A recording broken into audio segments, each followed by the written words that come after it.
Well, we want to turn our attention today to the second short story of Andre Dubus and also integrate into that a look at a famous encyclical written by Pope Paul VI called Humanae Vitae, that means of human life. Let me start out by talking a little bit about Humanae Vitae.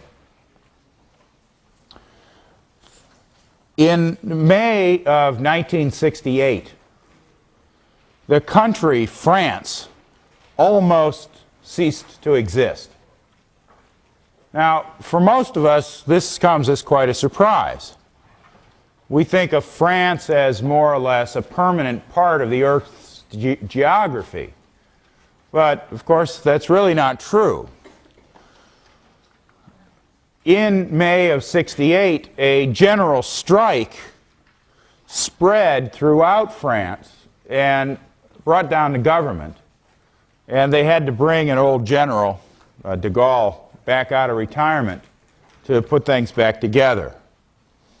It was a time of great social and political ferment in the United States as well. This, of course, was during the Vietnam War, and it was right near the beginning of what was known as the Tet Offensive, a great escalation in the violence of the war due to a new military offensive coming from North Vietnam. So Europe and the United States, as well, of course, as Southeast Asia, was in a huge social uproar. It was a time when a lot of revolution was in the air, when people expected, or at least feared, great and uncontrollable cultural and political change. With all of that going on, in July of 1968, Pope Paul VI issued this little pamphlet.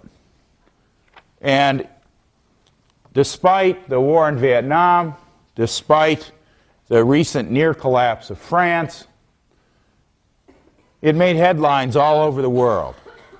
It was the biggest news everywhere in the world. An extraordinary thing for a papal document that, in truth, simply repeated what the Catholic Church had been teaching for 2,000 years. Indeed, not only the Catholic Church, every major Christian denomination until around 1930 had held the same doctrine about contraception, about birth control, as the doctrine enunciated in Humanae Vitae. So Paul VI did not do anything particularly radical, particularly revolutionary, unless you think repeating yourself sounds revolutionary. I am told that the spark in France in May of 1968 that led to the general strike began in the universities, as much of the social and political radicalism of that time began. I've also been told that the spark in the universities was a dispute over visitation hours, that is, over parietals.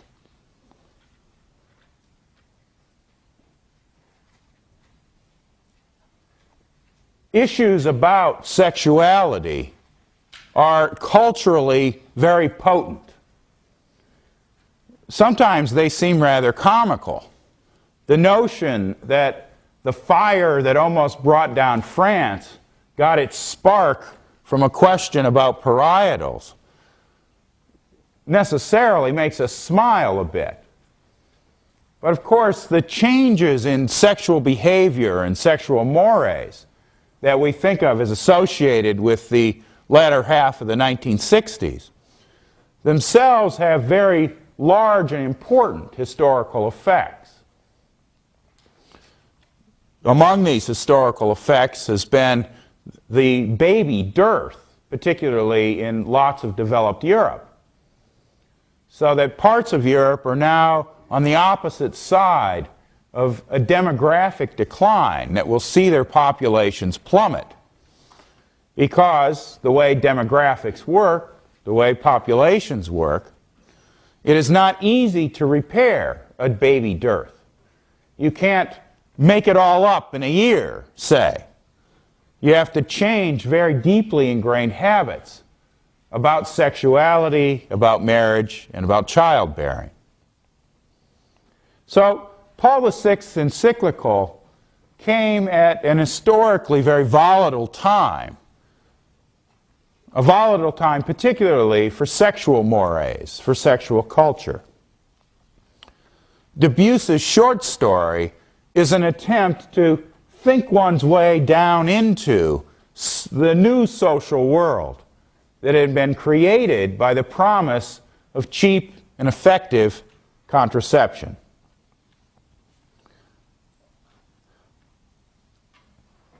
The invention of cheap, effective contraception in the late 50s, the early 60s, as they came to market, that invention does not, it seems to me, compare to some other important inventions of the 20th century. Inventions like the airplane or the hydrogen bomb or the automobile, although the automobile did provide a bit of more market incentive for the use of contraceptives. Boudoir on wheels. Contraception is less like those technological innovations, important as they are, than it is like the moment in human history when human beings mastered the use of fire. It's something much more basic than the invention of any of these modern technologies. Because human sexuality has been essentially changed. Before there were cheap, effective contraceptives, the link between sexual intercourse and procreation, reproduction, was as natural as the force of gravity. Now, not many of us would wake up on a given morning and throw our feet over the side of the bed and think, oh, damn it, gravity's here again. I wish I could have floated up to the ceiling this morning. And very few people thought, after they got up out of their conjugal bed, oh, God, we fucked last night, we might have a baby in 9 months. It sort of came with the territory. But sometime around 45 years ago, the territory changed. And now, each and every act of the conjugal embrace was shadowed by a question. A shadow cast over sexual life in a way that Debusse's short story tries to bring out. Because now the question arose about each and every act of sexual intimacy. Will this act be procreative as well as unitive? As I say, I think this is a fundamental change in the structure of human life. It is not simply another technological invention. It's changed something as basic to us as anything could be for beings like us, incarnate beings, not souls driving around in bodies, but embodied souls, animated bodies, the thing that we really are. So, the new possibility of severing the unitive from the procreative aspects of conjugal sexuality, and of course, the first introduction of the pill in the 1960s was all understood as being directed at married couples. promoters of the pill laughed at those who said, well, this is a slippery slope. What you're going to have is an entire population of young adults who defertilize themselves in order to live sexualized lives. Everybody just laughed at that, said, oh, come on. These things are mostly going to be used by married couples in a responsible way so that they're better parents of the children they do have, and they're not overburdened like a bunch of Catholic Irishmen with an avalanche of children. One would have to say that those who thought they saw a slippery slope might have had something there. The sexual world changed for everybody, not just for married couples who wanted to control how many children they had. The offer of severing the procreative from the unitive has had a much more pervasive impact on human sexual culture than many people at the time predicted that it would. Imagine a technological innovation. Of course, it's possible. We could do it now with the means we have. That had this kind of effect on another basic incarnational human activity, eating food. Suppose that Notre Dame decides we can make our students more productive, increase their productivity, make them smarter, if we can only get them to waste less time in the dining halls. We're going to get rid of the whole notion of dining.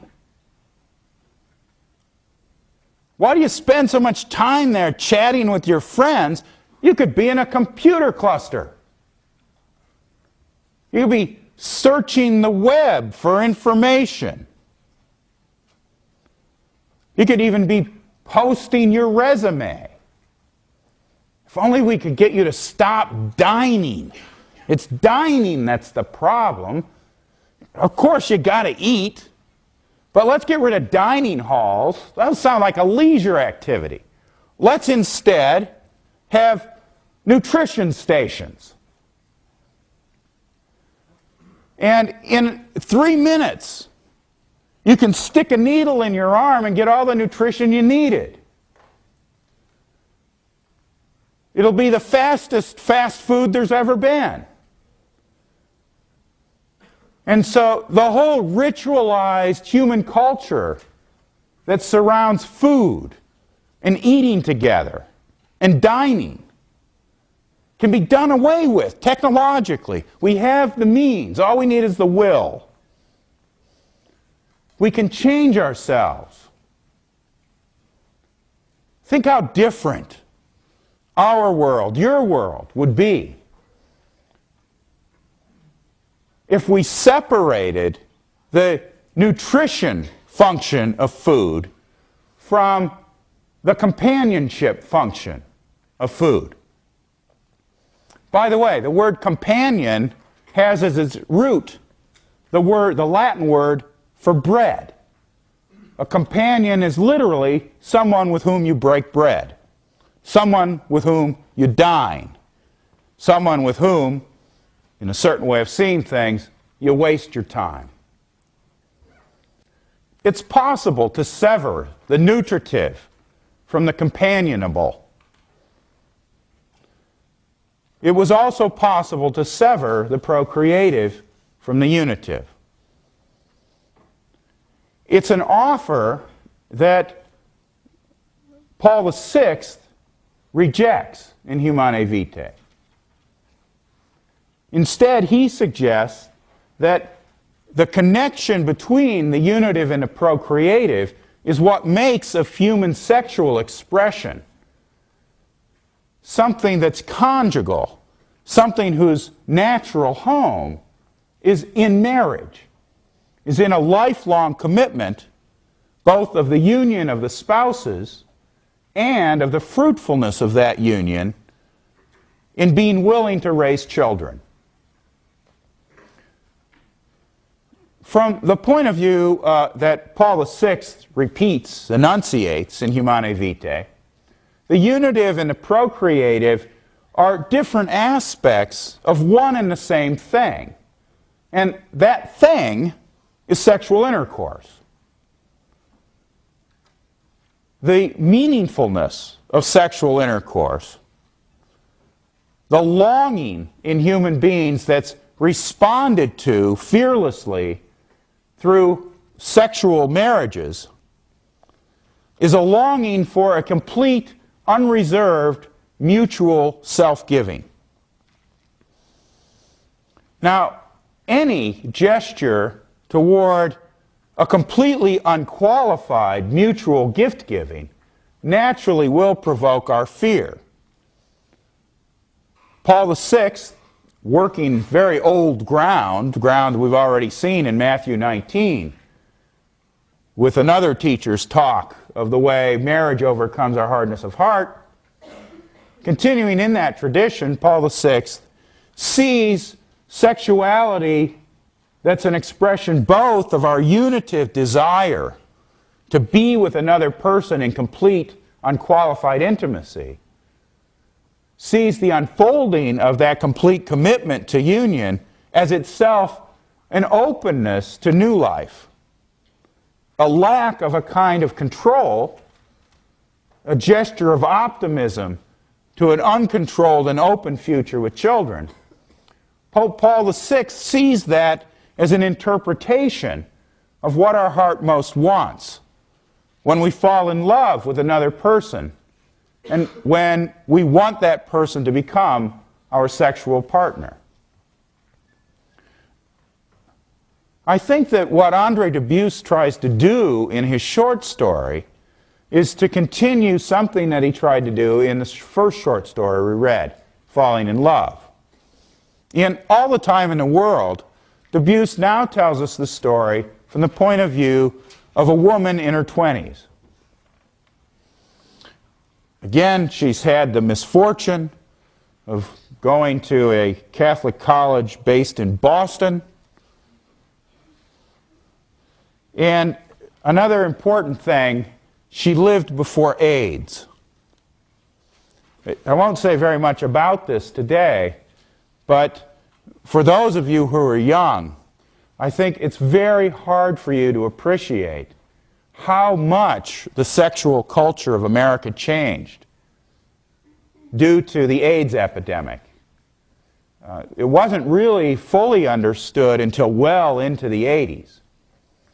And it changed the sexual behavior not only of homosexuals, but of heterosexuals as well. Louann Arsenault's story in her 20s is a story before sexuality had that particular threat or that particular fear to confront. Of course, there were the diseases of Aphrodite, venereal diseases, but none of them were nearly as plague-like as what AIDS was, or as what AIDS still is. So the story has a certain historical value. It's clearly placed primarily in, let's say, the later 70s and the early 80s. This story of Louann Arsenault is based on a woman who pursues love, but pursues it in a partial way, a way that she discovers is not honest to her own deepest desires. One thinks here of the way that Ted Briggs pursued a sexual life, a life of sexual intimacy, in its way, a loving life, but pursued it without fully realizing what his own commitments were. He didn't realize that for him, that sexual life, if it resulted in procreation, was something that he couldn't put a limit to. Ted lived as if he accepted Susan Dorsey's own sense of the qualification on the sexual expression of their love. But when the moment came, and he discovered that his child and her child was growing inside her body, he was not able to stick to his part of that sexual contract. Luann goes through some similar experiences. She discovers a growing feeling of emptiness or hopelessness in her own pursuit of a relationship, as she calls it.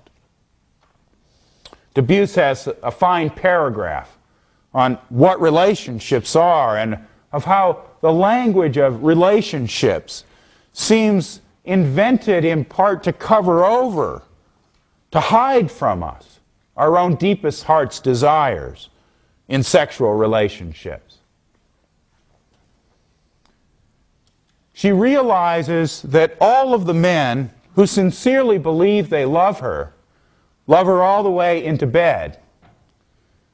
She realizes that for all of those men, even for the most tender and gentle of them, that vegetarian mathematician, abortion is the necessary condition of their love affair. And she doesn't want to live that way anymore. She's unwilling to accept that condition because she wants to give more of herself than that condition on her sexuality allows. And what she does is to stop dating, because in her own experience, it's also a condition of serious dating that one be willing to establish a sexual relationship. The story runs on and shows us how, by a lucky chance, a chance that she has to interpret as providential, she meets a man who wants something more. When in the brunch that they have the first day that they've met, Ted, in a rather disarmingly straightforward discussion, says to her that he wants a house with love in it, with a wife and children. Luann's response is to almost laugh out loud. Instead of laughing, she smiles and she says, "My God!" Accidents happen in real life, but they don't happen in a well-written short story. That moment when she says, "My God," is an important moment. Because to hear a man say that my connection to you is a part of my own search for a family. It's not just that you're beautiful, that you're sexually attractive. No doubt that's true. But part of what I want is for that sexual attraction to grow into more than just the two of us. I want it to open us up to a future together. When she hears that, she spontaneously reacts by putting a name on what it is. And it turns out to be a divine name.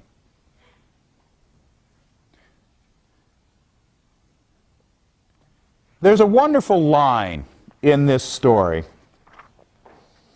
that I think shows you very straightforwardly what Dubusse's own ambitions as a short story writer must have been.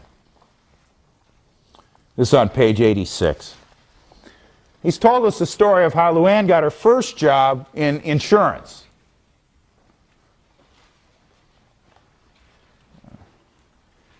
Insurance is a wonderful field, and most young people are not really very interested in it. I don't know how many of you have taken money out of your own pocket to buy life insurance yet. I doubt very many of you.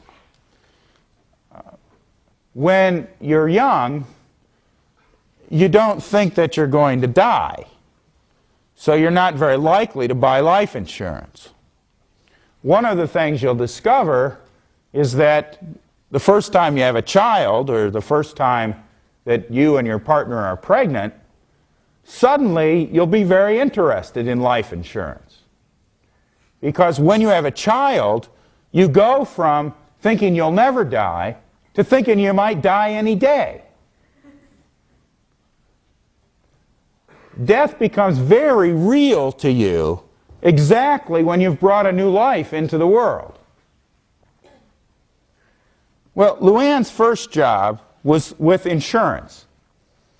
And she's a good worker. I mean, you know, even Boston College makes people into pretty good workers.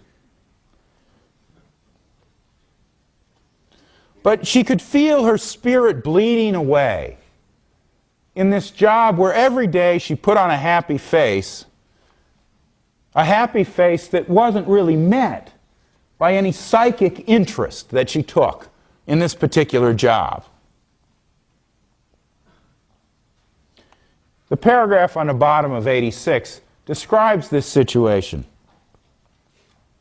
Luann appreciated the practical function of insurance and bought a small policy on her own life, naming her parents as beneficiaries. She considered it a partial payment of her first child's tuition. But after nearly a year with the insurance company, on a Saturday afternoon, while she was walking in Boston, wearing jeans and boots and a sweatshirt, and feeling the sun on her face and hair, she admitted to herself that insurance bored her. It's not like philosophy, after all. Soon she was working for a small publisher. She moves from insurance and money to writing, to literature. She earned less money, but felt she was closer to the light she had sometimes lived in during college, had received from teachers and books and other students, and often her own work. Now she was trying to sell literature. And then Dubusse gives you a description of his own aspiration as a writer. Literature, the human attempt to make truth palpable and delightful. This story is trying to make a truth, at least as Dubusse sees it, and I think in many ways as Paul VI saw it, palpable to you, concrete, touchable, tangible, but also to make it delightful by presenting you a delightful young woman who finds this truth. Luann Arsenault is somebody who discovers something about her own sexuality when she lives her own sexuality, when she discovers it to be a manifestation of the same aspect of herself that makes of her a regular participant in the Eucharist, in the body and blood of a very physical God.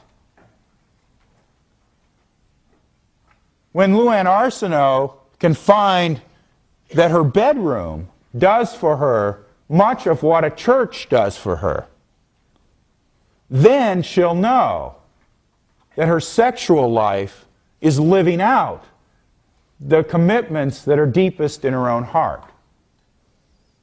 Literature is an attempt to bring out that aspect of connection, that sacramentality of sexuality as Luann Arsenault experiences it.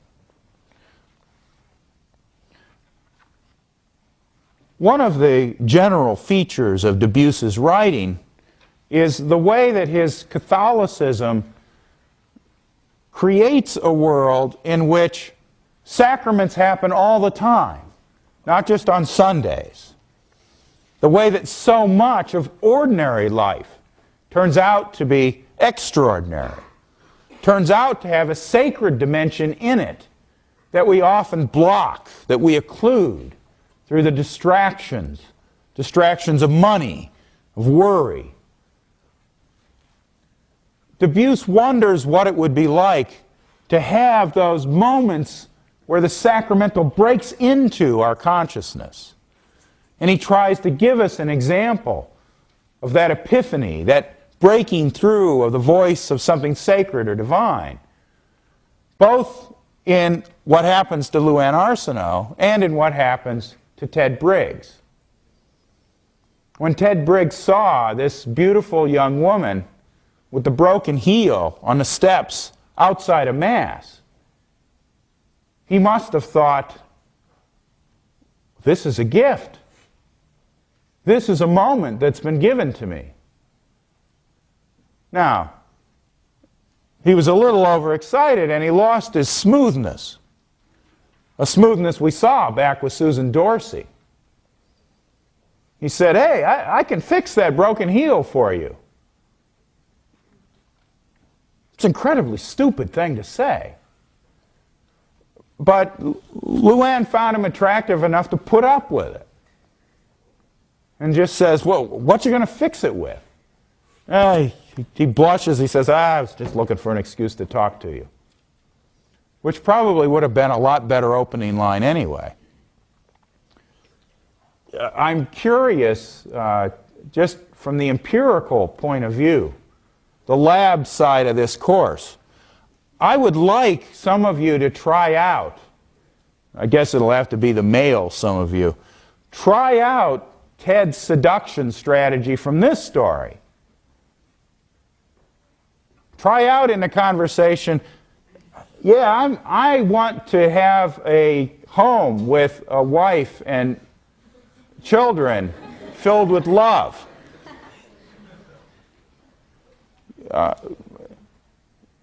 Those are like the lines from the dark speech of Mordor written on the Ring of Power that Gandalf utters in Rivendell at the Council of Elrond. They've never been spoken there. The lights might go out if you set them at the linebacker. But why? But why? Is Dubusse right about where your heart really lies? About what it would be for you to find a language that articulates what it is that you open out into when you find somebody sexually attractive? If it were all just a matter of rubbing certain parts of your body, you could use trees. And most people don't.